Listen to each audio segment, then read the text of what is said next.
come on. Come on, twerk, come on. What you Come on, twerk. You know how to twerk, you know how to twerk, you know how to twerk. Come on. Come on, twerk, come on. What you Come on, twerk. You know how to twerk, you know how to twerk, you know how to twerk. Oh, hell no! Welcome back to my channel. My name is LaShawn J, and I give lighthearted commentary on life after lockup. I just want to say thank you to all my subscribers. So today we will be reviewing episode 48, Love Isn't Enough. Okay guys, let's get into this mess. So the first couple I want to talk about today is Derek and Monique. So we see Derek wakes up. He's talking about Monique always makes him breakfast, or she made him breakfast the last time. So he's going to make her breakfast this time. So he makes her some pancakes. He grabs her flowers out the trash and he decorates it into a heart with candles. He has candle lit on the stairway and he goes to get Monique. Monique is upstairs on the phone with her sister, letting her sister know that, yeah, she just woke up. And she about to go show Derek what he could lose if he don't straighten up and stop with the whole phone mess again. So he knocks on the door, he gets Monique, and he brings her downstairs. He tries to blindfold her to surprise her, but she's like, I'm gonna trust you walking down these stairs with your hands above my eyes. So he gets her, brings her downstairs, and he, surprises her, and she likes it. She sees the rose petals. She sees the candles. He made her pancakes with strawberries and whipped cream. And, he starts pouring some champagne, and he tells her, you know what, you got to trust me, it's no other girls. So she was asking him, so let me see your phone. And he was like, yo, I could show you my phone. It's nothing in there. She's like, so you must have deleted everything last night. He was like, it was nothing to delete. So he opens up his phone. He lets us see his DMs. It's mainly girls, I guess, trying to holler at him. And he's like, I'm not responding to any of them. All I want is you. She asks him, so whose number is this? He calls it to confirm it's a man, his friend. And Monique is satisfied. And she's happy with that. So Derek proceeds to go upstairs and he says, well, I'm going to give you something to talk to your sisters about. And he goes, he gets undressed, and he puts on an apron. And he comes down so that Monique could rub all on him. And I guess it's Mr. Nasty time. I don't know. So he goes upstairs. They do the do. He says something about how his nickname for his stuff is Doggy Bone. I cannot. And he calls her Big Ma. He always says, I haven't seen Big Ma in a while. Oh, I'm going to see Big Ma. So Big Ma gets the doggy bone, I guess. I don't know. So they reconcile. We see them getting ready to go out to the club.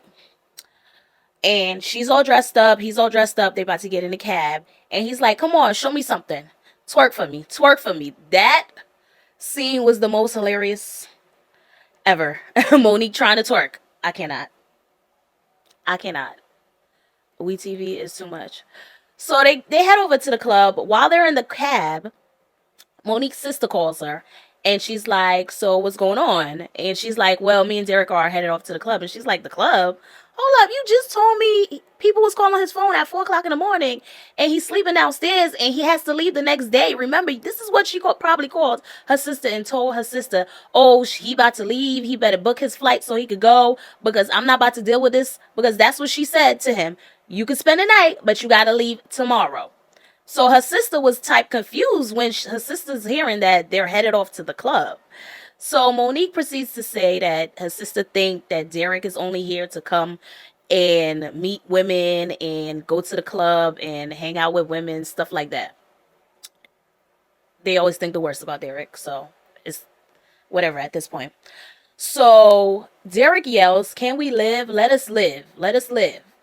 They proceed to argue. She hangs up the phone. They get to the club. The club is empty. So Derek is like, did you set it up like this? Like, is nobody here? And she was like, yeah. And at first I thought she was joking. But then when I watched it a second time, I think she bought out the club for her and Derek. So he's not around no other female. Monique, that is extreme. I thought you couldn't have gotten any more extreme, but you seem to surprise me every episode. Seriously. So they're in the club. The bottle girl is trying to be friendly. You know, she's trying to get her tip. So she's just like, hey, she's pouring him a drink. How long you been together? Trying to have nice, light conversation. And Monique was like, well, we got our drink. You can leave now. What?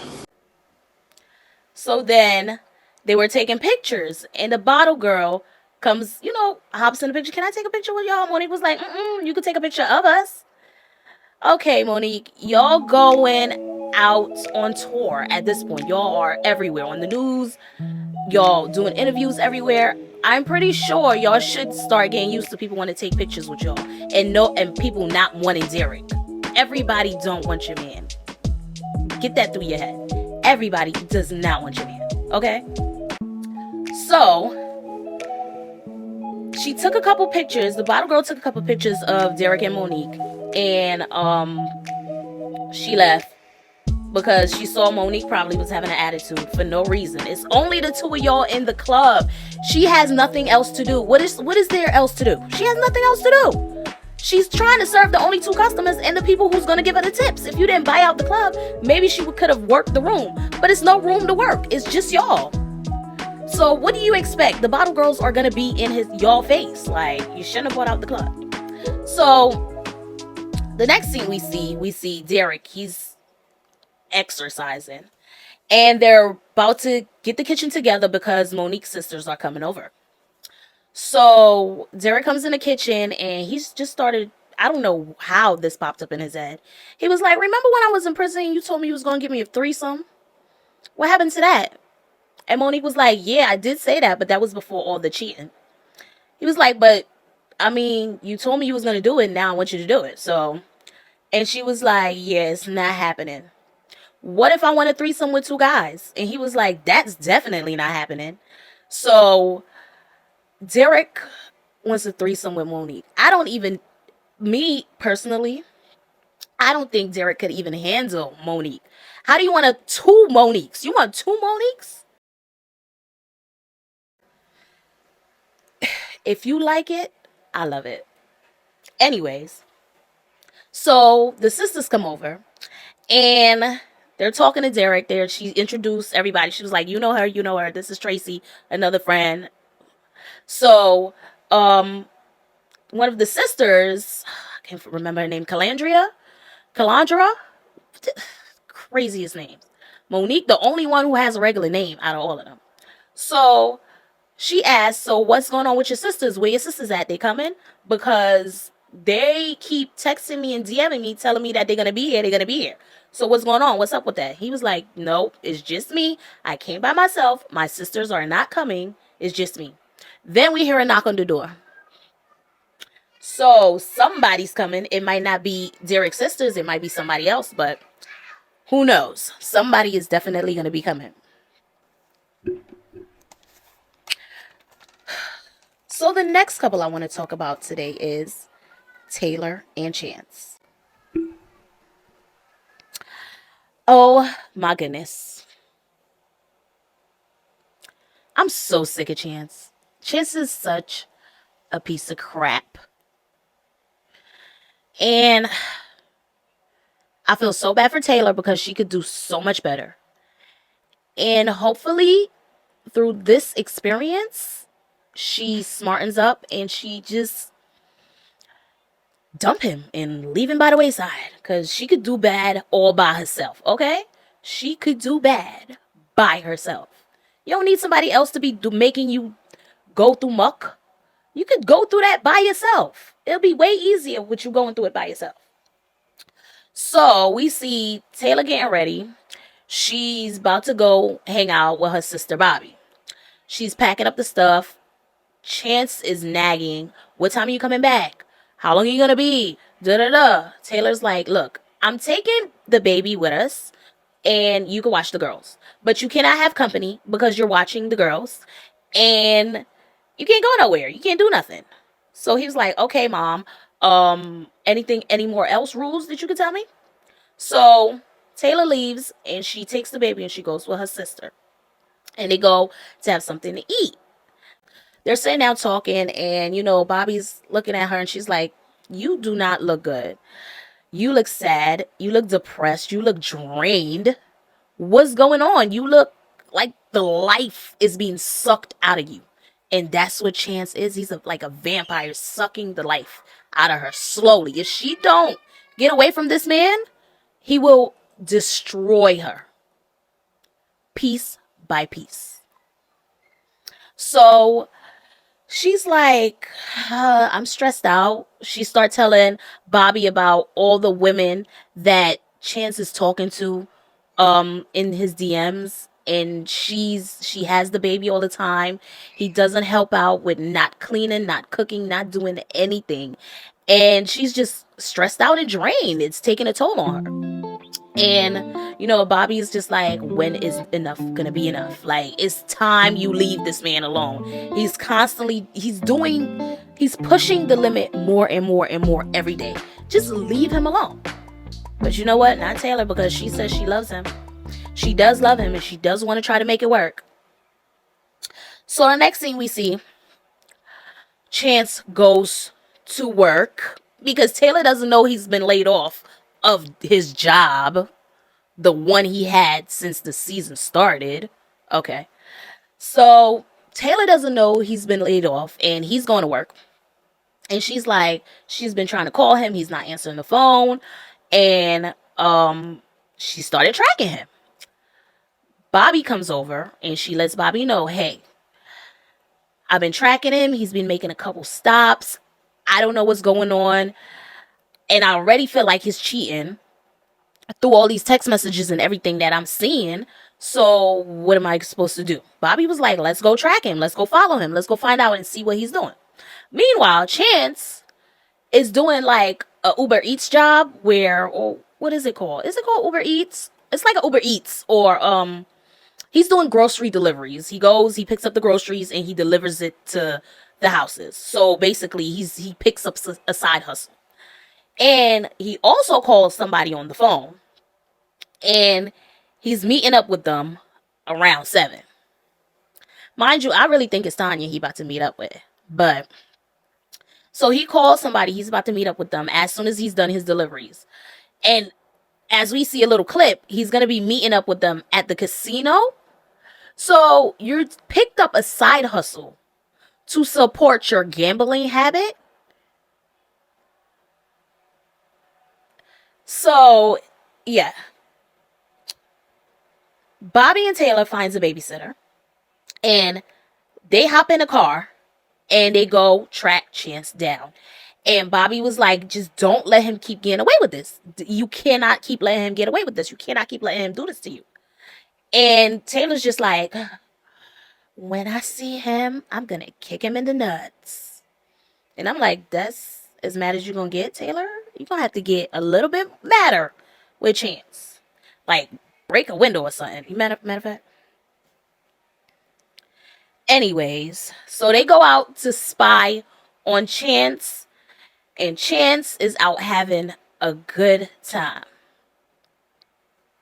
Anyways, the next couple I want to talk about is Sarah and Sean. So we see Sarah and Sean, they just woke up and, they was like asking each other how they slept. And Sarah said she didn't sleep as much. Sean said he didn't sleep as much. And they both are still stressed about the situation. So they sit down and they talk. And Sarah let Sean know, hey, you know what? Matter of fact, Sean tells Sarah, you know what? The reason why this hurts me so bad is because me and you talked about me adopting Abby and Abby having the same last name as her sister. And Sarah lets Sean know, hey, you're still a father figure to Abby, but that is her father and he wants to get to know her and he has that right. Sean basically accepts it, and Sarah also drops a bombshell. Hey, today I was supposed to be letting Abby know that Anthony is her father, and I want you to come because I want y'all to meet. Sean is like, I don't think I'm ready for this. I just found out that you've been seeing Anthony behind my back, sneaking to your mother's house and wherever else to bring Abby to see her father without even letting me know. Now you about to let Abby know this is her real father, and you want me to meet him? I'm not ready for all of this. It's just too much. It's just too much at one time. So Sarah is just so adamant, and she's just like, you know what? Let's just do this for Abby. I want you to meet him. I want your mind to be clear that me and Anthony have nothing going on. It's not like that, because Sarah's trying to make her marriage work, and she's trying to reassure Sean, and she don't want no more problems in her marriage, in the household. She got to lay next to this man every night. So Sean finally agrees, and they get ready. They pack up the baby, and they go to the park. So Sarah lets Sean know, hey, I told Anthony you're going to be coming, and he's waiting to meet you. They go to the park, and Anthony puts out his hand so Sean could shake it. He could shake Sean's hand. And Sean's just like, I'm not here for all of that. Sean says to Anthony how he has no problem with him, and the issue was that they were sneaking behind his back, and he just pleads his case. And then he shakes Anthony's hand after that, and then he walks away and goes into the car.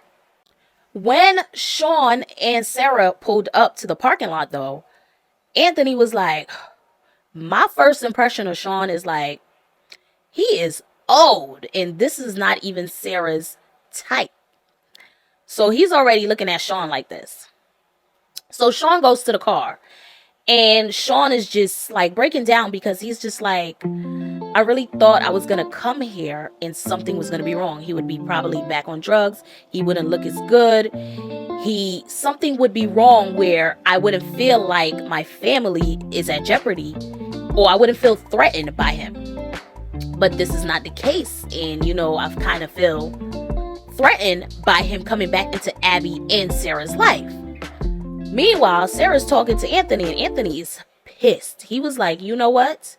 If I wasn't sober, I would have beat Sean all up and down this park, because he's disrespectful. First, I put my hand out to shake his hand, and he didn't want to shake my hand. He came here pissed, aggressive, like, that had nothing to do with me, what's going on in your marriage.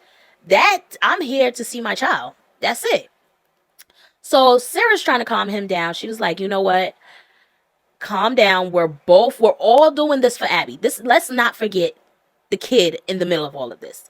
So she's like, calm down. He's not that kind of guy. He's just a little upset because he just found out that I was bringing Abby to see you behind his back, and he felt like I was cheating with you.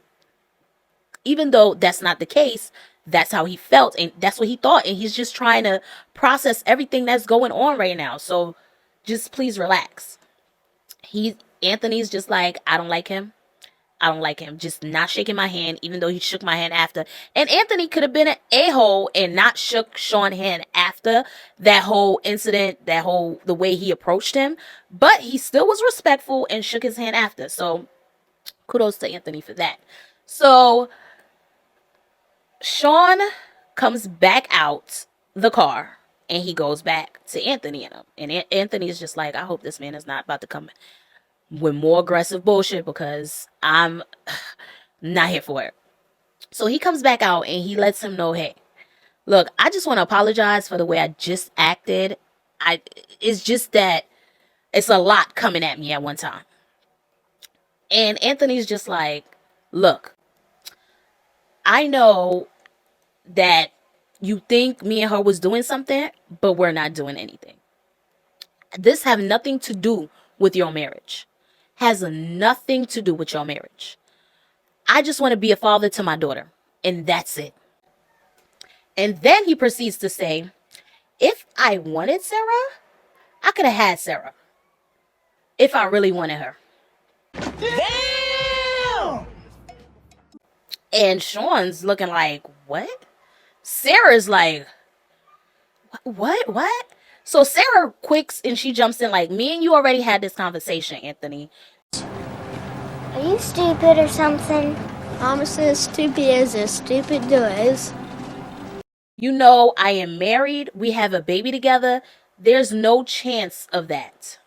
Okay? So, and it's just not going to happen. So Sarah came back quick with a rebuttal. So, anyways, I just feel like Anthony was just throwing a little bit of salt Sean way because of the way he approached him and how aggressive he was about the first meeting. And he just wanted to be a little spiteful because of that. But hopefully they all work it out because it's for Abby. And Sean, unfortunately, you was the father. You still gonna be the father figure in the household. We don't even know if Anthony's gonna keep this up for years. We need consistency for years. So just calm down. Let it take its time. Let it process. Let it go happen naturally. Don't get on Sarah back, keep thinking she cheating, because then she gonna cheat. Allow this to happen naturally, because Sarah she's not gonna jeopardize her marriage for Anthony, no matter how good he looks. Anyways, the next couple I want to talk about is Amber and Puppy. So Amber and Puppy, they're in the car. They're on their way to Amber's house. They walk in the house. Amber is talking about, how nice the tree looks, how nice everything looks. And they get to the garage where the little bar is at, and TC's always there drinking and smoking a cigarette.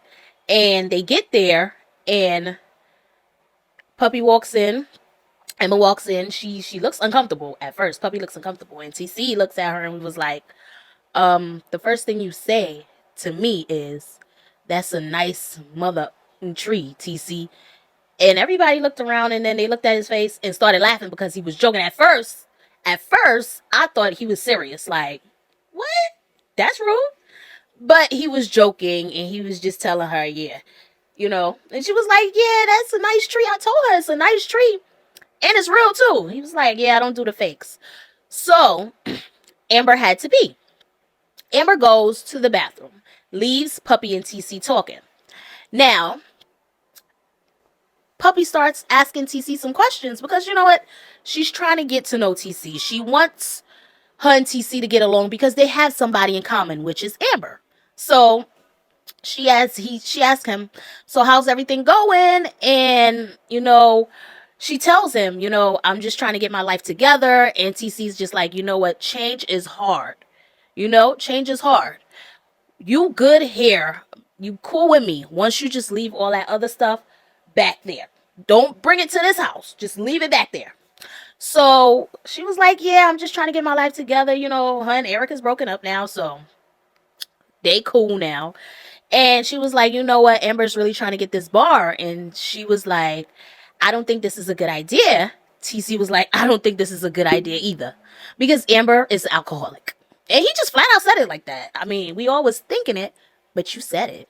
So he flat out says Amber is an alcoholic.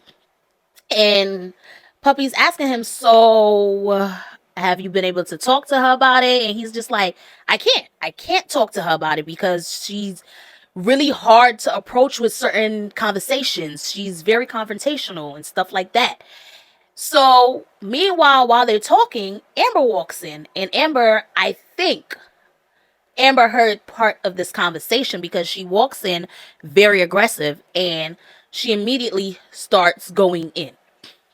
So she walks in and Puppy asks, so how are you feeling with everything going on? How is your feelings going?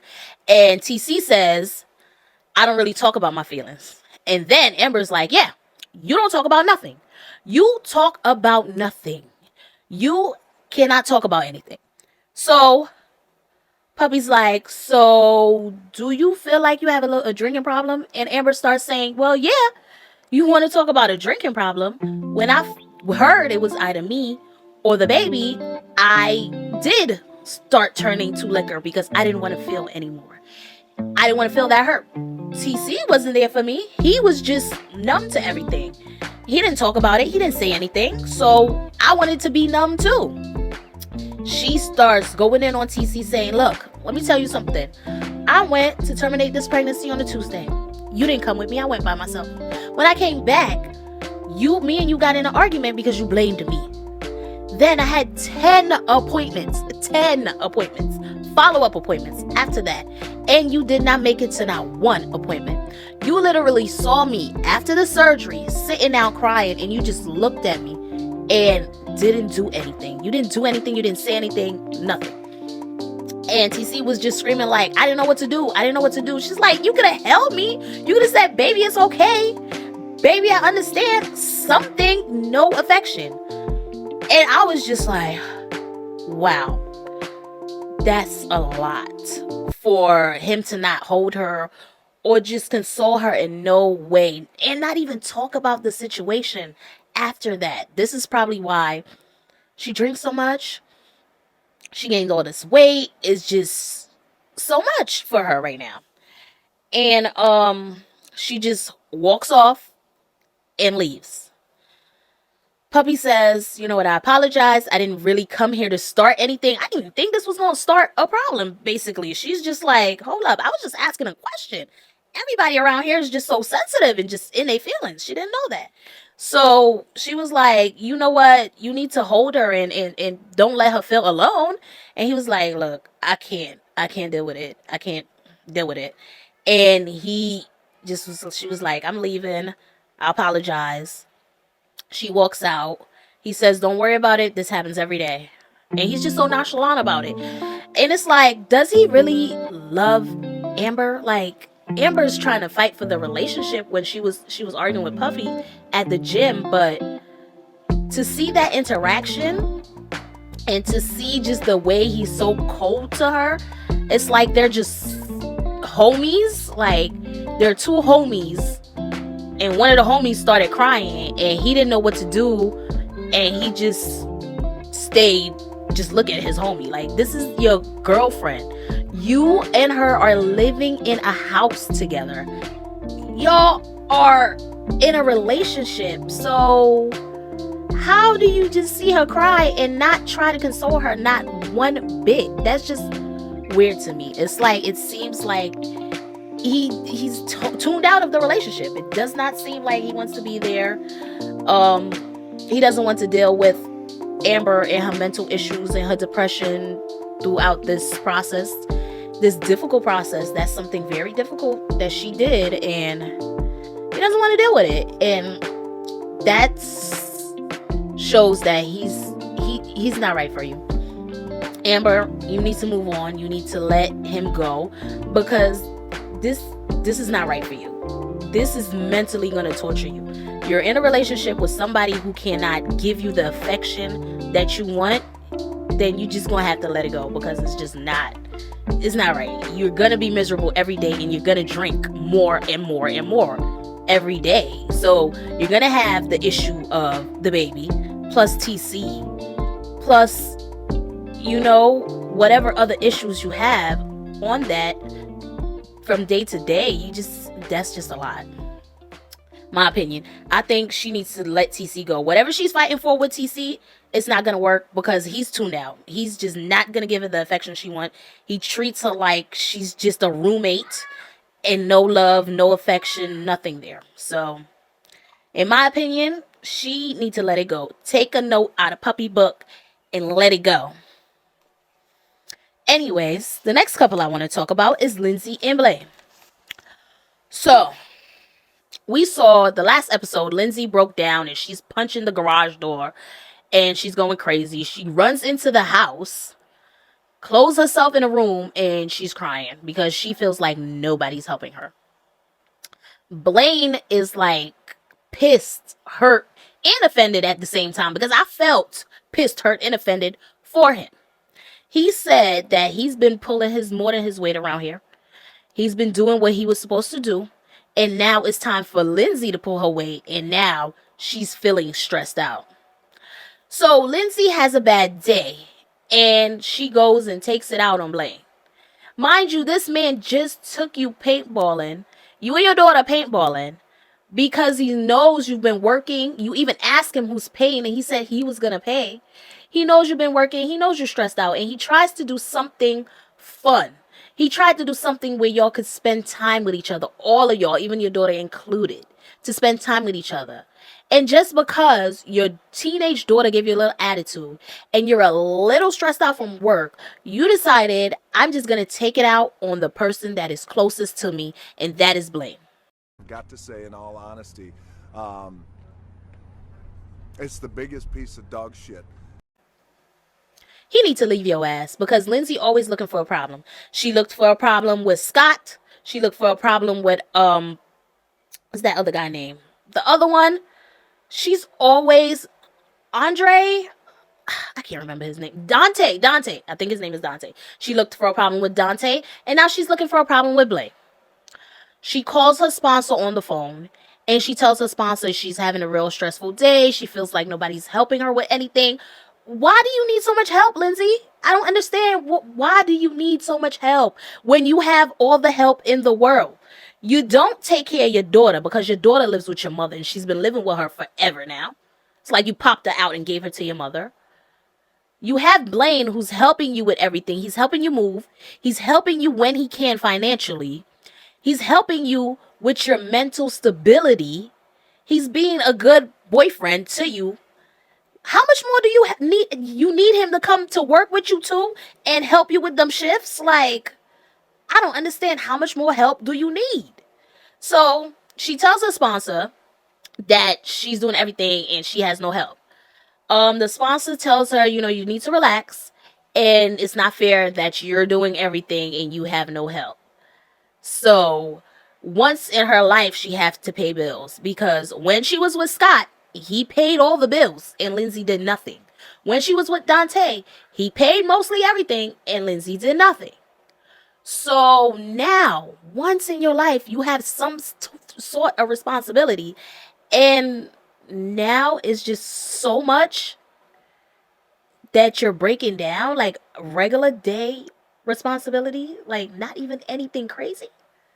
Anyways, so she goes in the room with Blaine. He's pissed because just the way she's treating him, and he knows he helps Lindsay on a day-to-day basis. So for her to be taking her stress out on him, it's messed up.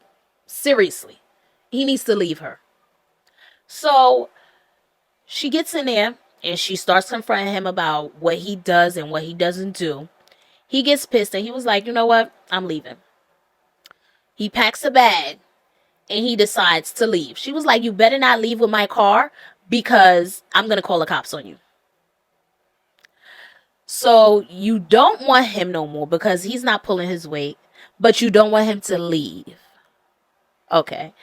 So Blaine goes back into the house. He's on house arrest anyways. Good thing he calmed down and went back into the house and tried to ignore Lindsay. She packs a bag and she gets in the car. And this is the second time Lindsay wants to run, because when things get hard, all she does is run. So Blaine should know this pattern by now, because each relationship, once it's hard or once it doesn't suit her anymore and she's done gotten everything out of it, it's time to move on. Lindsay is not the long-term committed type of woman. So Blaine talking about he wanting to marry her. I don't know how that's going to happen, Blaine, because she's going to be a runaway bride. She's a runner. She's a track star. So she packs her suitcases up and she get in the car and she leaves. Blaine calls on the phone and he lets her know, and he expresses to her how much she's hurt him by what she was saying. And it was just wrong on her part. Seriously, it was. Like, you're having a bad day because your daughter has an attitude towards you. She's 13. She has so much more attitude to give you. You don't even know. She didn't even tell you about her growing up without you and you being in prison yet. She didn't even tell you about yourself yet. But for that little attitude, so imagine when she starts telling you about yourself and you not being there for her as a mother. Then I don't know what you're going to do. You're going to need your sponsor right there with you day to day, because she ain't really do nothing. She just had a little attitude. She's a teenager. They always have an attitude every day. Anyways, so Lindsay breaks down in the car and she's crying, and I'm just pissed at this point because Lindsay's always trying to run. She's trying to run from everything. She want to run away from life, okay? Your responsibilities is your responsibilities. Stress, day-to-day pressures is always going to be there. Whether you in jail or out of jail, there's always going to be stressful situations. It's how you handle them. Anyways, the next couple I want to talk about is Michael and Justine. So we see Michael and Justine, they're walking, I guess, on the Vegas Strip. And Justine is just like, so are you really going to take down our photos? And Michael's just trying to explain to her, hey, I'm trying to do this for us. This is what I got to do for my career to pick up and go where I wanted to go. So she says to him, you know what? You could do what you got to do, but I don't think you should sell your soul. And I don't think, it's right, because you're basically going to diss me by deleting my photos and the kids' photos off your Instagram. And he's just like, look, I did it before. This is what I had to do. It just comes with the game, basically. So Justina's like, yeah, you did it before, but maybe that's why you and your ex is not together. And you know what? Not only did you do that before, you was out of jail, but not around because you was always on the road and trying to go after your music career. And you missed out a lot of your kid's life, even when you was out of jail. And that really worries me because I feel like I'm going to be raising this kid by myself when you're out on the road again. And Michael just tells her, you know what? I'm just going to do what I have to do for me, basically. And she was like, you always do, Mike. So the next thing we see, they're waking up out the bed, and Michael just apologizes to Justine because he says, you know what? I was wrong. And I just want you to know I love you. I'm not going to take down your pictures. I want to be with you. I think the two of us, can make it work without me taking down your pictures. Justine is happy. They get dressed. They go see some houses. So Michael tells us that, you know what, he was in prison. But even though he was in prison, the money still was rolling in. They have a $600,000 budget for a house. Stop the cap. Montana Mills. So they saw a house for sale, and I guess the guy said it was like $100,000 for this house as a mortgage. And they looked at the house. The house is a beautiful house with the pool. It's land.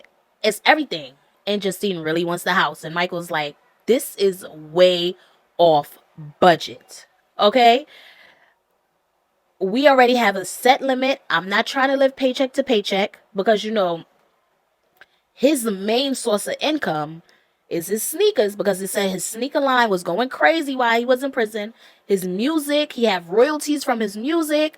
So stop the cap. Justine is like, I'm not really worried about the money because her man got it. He makes that money. So she don't care. She want that $100,000 house. So Michael is trying to tell her, look, we can't do it. I don't know what's going to happen, but they need to stop trying to live for the gram, basically. Live within your means, not for the gram. You're just going to get caught up anyways. The next couple I want to talk about is Marcellio and Brittany. We didn't see much of Marcellio and Brittany this episode. They woke up out the bed. Marcellio made Brittany some toast for breakfast. They talked. They had a little conversation about them adjusting, and they're all good now. They're reconciled, and Brittany says that, you know what, she's going to take the kids. She's going to go do yoga. And she wanted Marsilio to talk to their son Giovanni. Marsilio gets Giovanni. They go outside. They sit down on a bench and they have a conversation about him hearing his parents fight all the time. Marsilio is not Giovanni's biological father, but since he's been married to Brittany, he had full custody with Giovanni. Giovanni calls him dad, and it's beautiful. So they sit down on the bench, and, Giovanni says, why don't you buy mommy some flowers? And he was like, why? Why should I buy mommy some flowers? And Giovanni's like, you know what? Because he hear y'all arguing all the time. And, he's tired of the arguing. So Marsilio tries to explain to him as best as he could that, even though we argue, we still love you. And sometimes we have to try to adjust with the things that's going on in life. So it's not that mommy and daddy don't love each other. It's just that we're just adjusting to changes, basically. Giovanni says they should have another wedding. And Marsilio says, hey, you probably just want some more cake. And I guess that's because we see a clip in the next episode. They're going to basically be renewing their vows. So I guess the idea came from Giovanni. And that's how they did that. In all, Taylor and Chance and Blaine and Lindsay, they pissed me off this episode. The two of them deserve to be by themselves. They don't deserve to be loved and treated by these two individual people who have put their needs aside for them. Lindsay is very ungrateful.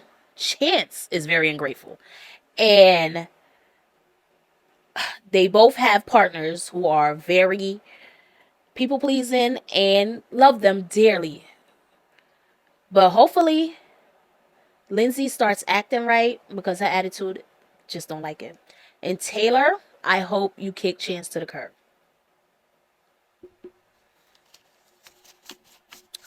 Anyways, please don't forget to like, comment, and subscribe if you enjoy my video and would like to be notified every time I upload a new video.